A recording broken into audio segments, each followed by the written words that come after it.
Faltan pocas horas para que en La Habana y Washington, Estados Unidos y Cuba abran sus embajadas que permanecían cerradas desde 1961. Para mañana se tiene previsto que el secretario de Estado de Estados Unidos, John Kerry, y el canciller cubano Bruno Rodríguez se reúnan en la capital estadounidense después de una ceremonia con motivo de la reapertura de las embajadas. Pasaron más de 50 años antes de que se anunciara una fecha para la reapertura de embajadas. Desde 1961 han permanecido cerradas las sedes diplomáticas. ¿Cómo inició el deterioro de las relaciones? La ruptura de la amistad entre Estados Unidos y Cuba fue oficializada el 3 de enero de 1961 por el presidente Dwight Eisenhower, días antes de traspasar el poder a John F. Kennedy. La radical decisión de Eisenhower se dio luego de que el líder de la Revolución Cubana, Fidel Castro, acusara a la Unión Americana de introducir a presuntos conspiradores y terroristas a la isla. Fue así como el personal de cada embajada redujo de 69 a 11 funcionarios. Esta fue una de las tantas diferencias entre Estados Unidos y Cuba desde que llegó al poder Fidel Castro en 1959, pues sus políticas afectaban negativamente los intereses del gobierno estadounidense. Muestra de ello fueron la ley de reforma agraria que permitió expropiar latifundios o el programa de nacionalización de empresas que afectó a numerosas compañías de la Unión Americana. Hechos que distanciaron a Estados Unidos y a Cuba. El enojo de las autoridades estadounidenses también fue ocasionado por varias acusaciones que el régimen cubano emitió en su contra, como hacer parte de un bombardeo registrado en la capital de la isla o la invasión de sus aguas territoriales con un submarino.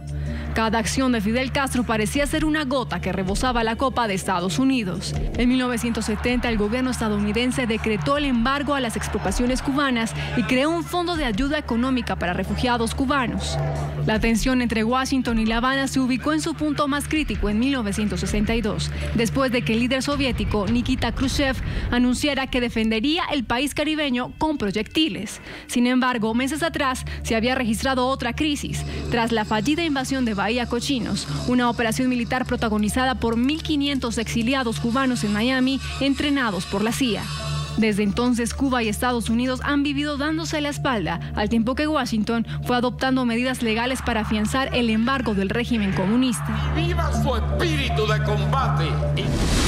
Durante medio siglo de odios y rencores, ¿cómo lo manejaron? Hasta finales de 1990, dos naciones se hicieron cargo de la cobertura diplomática para los intereses de cada país. Suiza lo hacía por Estados Unidos y Checoslovaquia con Cuba. Sin embargo, en 1991, Suiza se encargó de ambas representaciones. Y para ahondar en este tema, quiero saludar a Osvaldo Moreno, analista internacional, que nos acompaña desde Guayaquil, Ecuador. Una buena tarde, gracias por acompañarnos.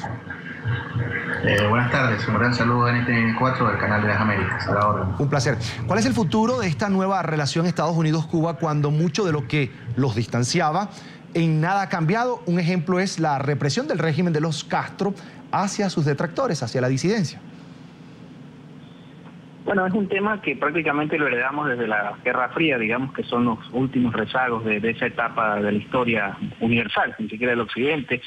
Y en este caso de dos países que estando tan cerca prácticamente de Cuba a la Florida no hay ni 80 millas, sumado a los temas de derechos humanos, que son dos países que tienen, digamos, una deuda pendiente en esa materia, ¿no?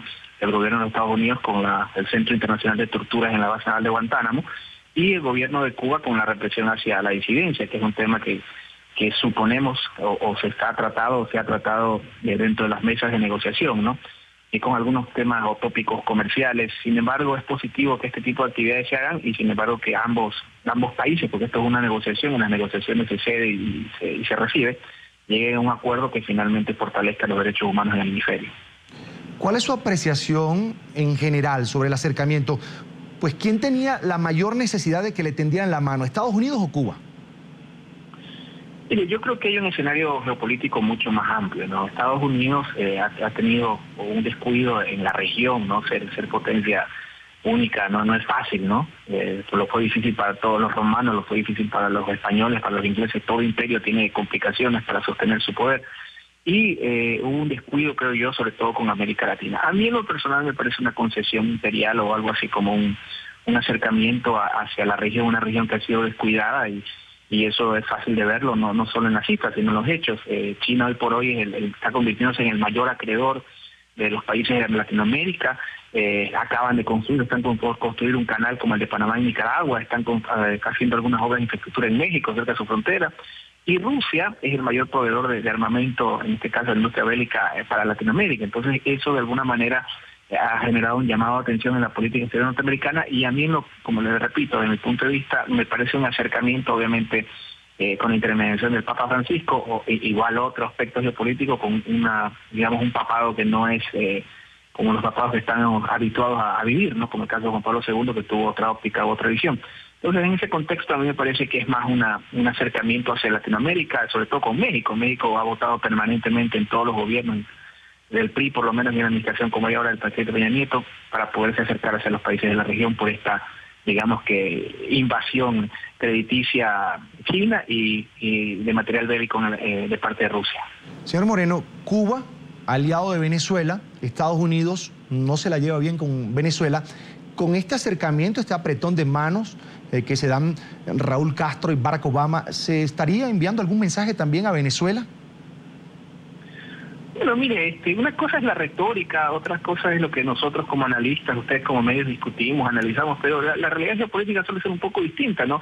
El comercio finalmente une a todos estos gobiernos, sea usted de izquierda, de centro, de democracia, semidemocracia, como quiera la gente llamarlo, ¿no? Pero hoy por hoy Estados Unidos es el mayor comprador de petróleo venezolano, es uno de los mayores clientes de Venezuela en ese aspecto, ¿no? Algunas refinerías venezolanas están en el Reino Unido, en los Estados Unidos. Entonces, en ese contexto, en la parte retórica, usted ve obviamente a Kerry decir una cosa, a la canciller venezolana otra, a Maduro una cosa, pero en la práctica, finalmente, yo no creo en lo personal que se afecte un poco esa relación, todo lo contrario.